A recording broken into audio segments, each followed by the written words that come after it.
Olá pessoal, vamos começar mais uma aula sobre geologia e hoje nós vamos falar sobre orogenia e epirogenia.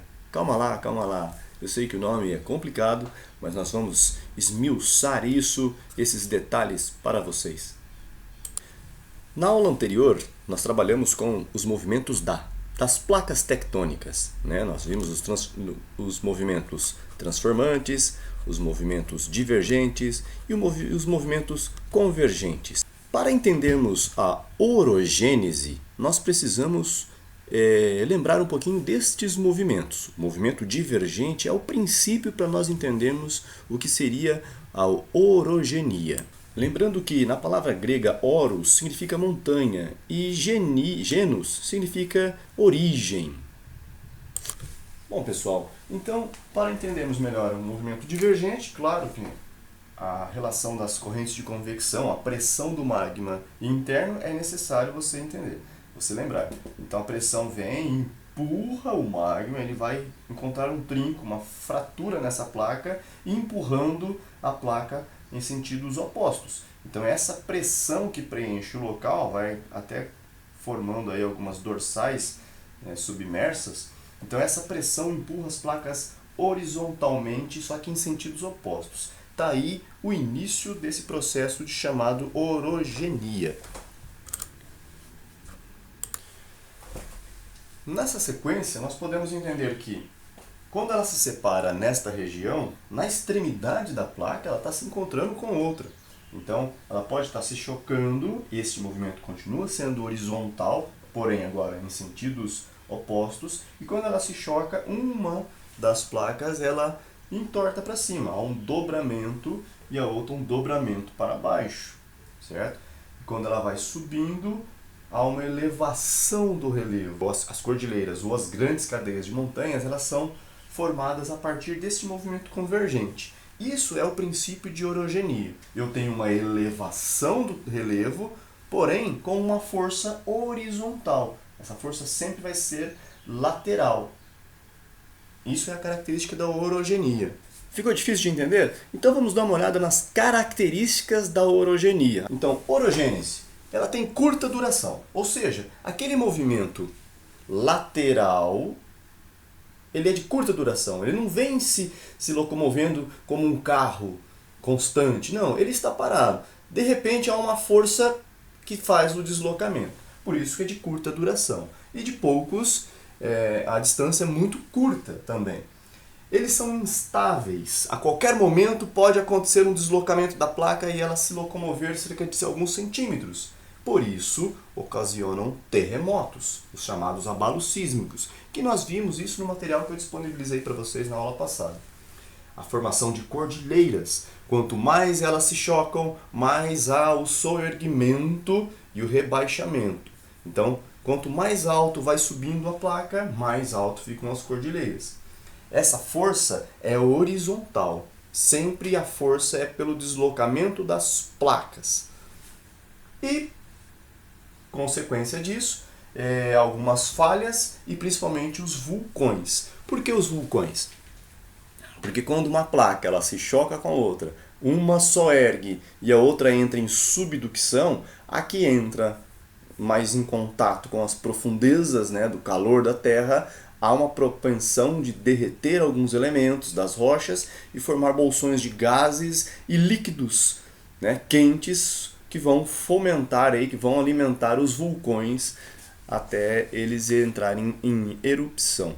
Então, neste primeiro momento, há uma zona de expansão aqui, a separação da crosta, e isso vai formar aí o movimento divergente. Ele separa, há uma certa elevação do relevo lateralmente aqui, e depois de muito tempo ele já está completamente separado, que formam os nossos oceanos. Na extremidade das placas nós temos os encontros. Então aqui nós estamos verificando o encontro de placas entre uma placa oceânica e uma placa continental. Aqui no caso são duas placas oceânicas, e aqui são duas placas continentais, todos movimentos convergentes. Agora vamos entender um pouquinho sobre a epirogênese. Então lembrando que a epirogênese ela tem que ser o contrário da orogênese, ok? Então fique atento mais ou menos para entender essa explicação. Quando nós temos a epirogênese, eu tenho que entender que a epirogênese acontece no interior de uma placa. Digamos que as extremidades estão aqui, né? Onde acontece aquele movimento inicial lá horizontal, só que essa pressão interna encontra uma força no meio de uma placa, no meio de um continente, onde ele não tem divisão de placa. Essa pressão vai forçar a crosta a primeiramente se rachar. Só que a epirogênese ela pode acontecer no interior de uma placa, sendo que as extremidades, né, acontecem os movimentos divergentes, mas no interior de uma placa a pressão pode encontrar uma fragilidade nessa crosta, nessa placa, e movimentar essa crosta, estufando-a para cima ou até então sugando parte dela, devido se a pressão for contrária, ela pode sugar parte dessa crosta, dessa placa, forçando então ela a ter uma mudança no seu formato. Quando a pressão atinge, ela ocasiona um enrugamento para cima, mas que não necessariamente seja tão redondinho assim, ele pode ser todo cheio de fissuras, ou seja, como a rocha é sólida, ela pode sofrer fissuras, trincos, e aí a parte da crosta se movimenta para cima. Quando é ao contrário, justamente vai formar aí, ao invés de uma montanha, formaria uma grande depressão, um vale. Epirogênese, no grego, ela pode ser entendida como epeiros, que significa continentes, e gênesis, que significa formação. Aqui nós temos um exemplo de uma epirogênese negativa, na qual o relevo aqui foi pressionado, foi sugado para baixo e aconteceram umas falhas que podem ter ajudado a rebaixar toda esta região.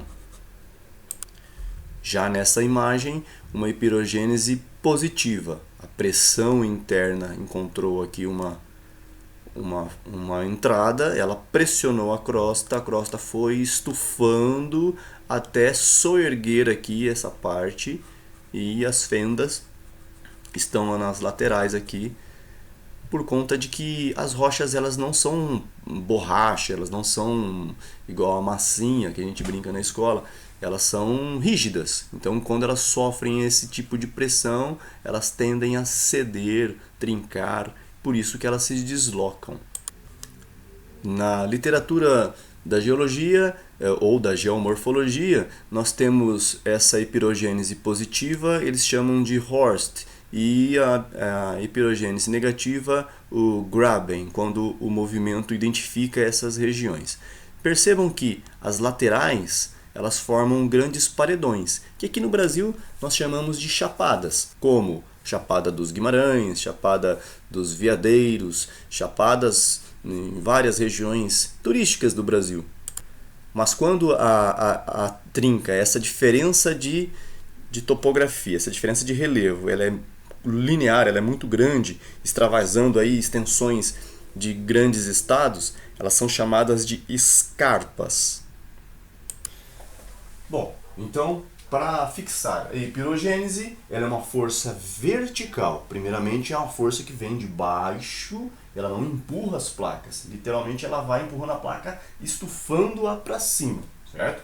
Longa duração. Isso pode estar durando muito tempo, esse processo de erguer. Porém, o movimento ele é bem sereno, ele é bem imperceptível. Por isso que ela fica muito tempo levantando ou rebaixando um relevo. Para nós humanos, talvez é difícil de perceber essa movimentação.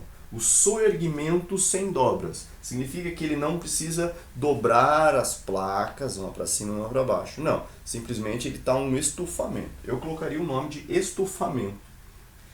Elas são estáveis, não promovem terremotos, abalos sísmicos e nem o vulcanismo ativo. Não tem como, porque não tem material derretendo, entrando em contato com a parte mais quente do planeta, que é o interior. E geralmente ocorre em terrenos antigos. Por exemplo, o Brasil, o interior do Brasil, o centro-oeste brasileiro, é um terreno muito antigo, cheio de forças epirogênicas que formaram esse relevo há muito tempo. Bom, pessoal, a aula de hoje ela fica só sobre esses dois conceitos, orogênese e epirogênese. Até breve, um grande abraço, fui!